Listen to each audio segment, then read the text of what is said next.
সকালের আলো জানালা দিয়ে ঢুকছে। অনন্যা আয়নার সামনে বসে আছে। লাল বেনারসি শাড়ি, কপালে লাল টিপ, চোখে কাজল। আজ তাকে একদম অপূর্ব লাগছে, কিন্তু তার চোখে সেই ঝিলিকটা নেই।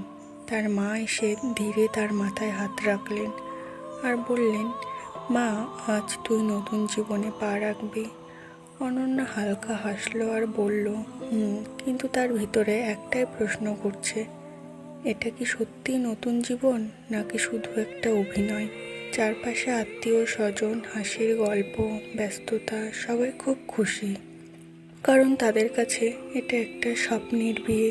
কেউ জানে না এই বিয়ের ভিতরে লুকিয়ে আছে একটা চুক্তি। অন্যদিকে ঈশান আয়নার সামনে দাঁড়িয়ে ক্রিম রঙের শেরওয়ানি পরে পরিপাটি চুল করে দাঁড়িয়ে আছে। দেখতে একদম পারফেক্ট গ্রুম লাগছে। বন্ধুরা মজা করছে, বাহ ভাই, অবশেষে তুইও সেটেল হলি, বৌদি তো একদম সিনেমার হিরোইন। ঈশান হালকা হাসলো, কিন্তু তার চোখে আনন্দ নেই। এক মুহূর্তের জন্য তার মাথায় ভেসে উঠল নেহা, তার সাথে কাটানো দিনগুলি, হাসি, স্বপ্ন।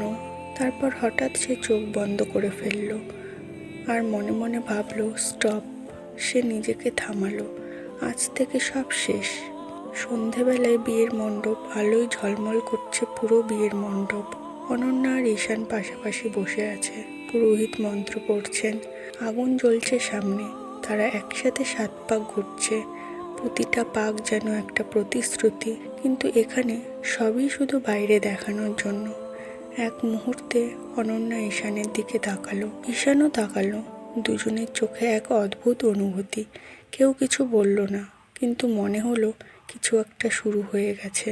রাতে অনন্যা ধীরে ধীরে ঈশানের বাড়িতে ঢুকলো। বাড়িটা বড়, সুন্দর, আলোয় ভরা। সবাই তাকে স্বাগত জানালো। ঈশানের মা এসে তাকে জড়িয়ে ধরলো। আজ থেকে এই বাড়ি তোমার বাড়ি।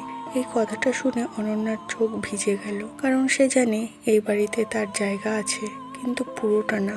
ঘরটা ফুল দিয়ে সাজানো, গোলাপের গন্ধ, নরম আলো, সবকিছু একদম সিনেমার মতো। অনন্যা বিছানার এক কোণে বসে আছে, তার হাত কাঁপছে। আজ তার বিয়ের রাত, কিন্তু মনে হচ্ছে সে একা। ঈশান ঢুকলো, কিছুক্ষণ চুপ, তারপর বলল, তুমি ঠিক আছো? অনন্যা বলল, হ্যাঁ। ঈশান আলমারি খুলে একটা বালিশ বের করলো, সোফায় রেখে দিল। অনন্যা অবাক, আপনি ওখানে শোবেন? ঈশান বলল, হ্যাঁ। কেন? কারণ আমাদের বিয়েটা আলাদা। এই কথা শুনে অনন্যার মনটা একটু খারাপ হলো। ঈশান আবার বলল, তুমি আরাম করে শুয়ে পড়ো, আমি এখানেই ঠিক আছি। অনন্যা ধীরে বলল, আপনি কি কাউকে ভালোবাসেন? এই প্রশ্নটা শুনে ঈশান থেমে গেল, কিছুক্ষণ চুপ, তারপর বলল, এই বিয়েতে ভালোবাসার জায়গা নেই। এই উত্তরটা সরাসরি না হলেও সব বলে দিল। রাতে লাইট অফ, ঘরটা পুরো অন্ধকার। অনন্যা বিছানায় শুয়ে আছে, চোখ দিয়ে জল পড়ছে। সে মনে মনে বলছে, আমি জানি এটা চুক্তি, তবুও কেন কষ্ট হচ্ছে। অন্যদিকে ঈশান চোখ বন্ধ করে আছে, কিন্তু সে ঘুমায়নি। সে বুঝতে পারছে অনন্যা কাঁদছে, তবুও সে কিছু বলল না, কারণ সে ভয় পায় আবারও ভালোবাসতে। এক ঘরে দুটো মানুষ, একটা সম্পর্কে বাধা, কিন্তু না আছে স্পর্শ, না আছে ভালোবাসা, শুধু আছে দূরত্ব আর অজানা অনুভূতি।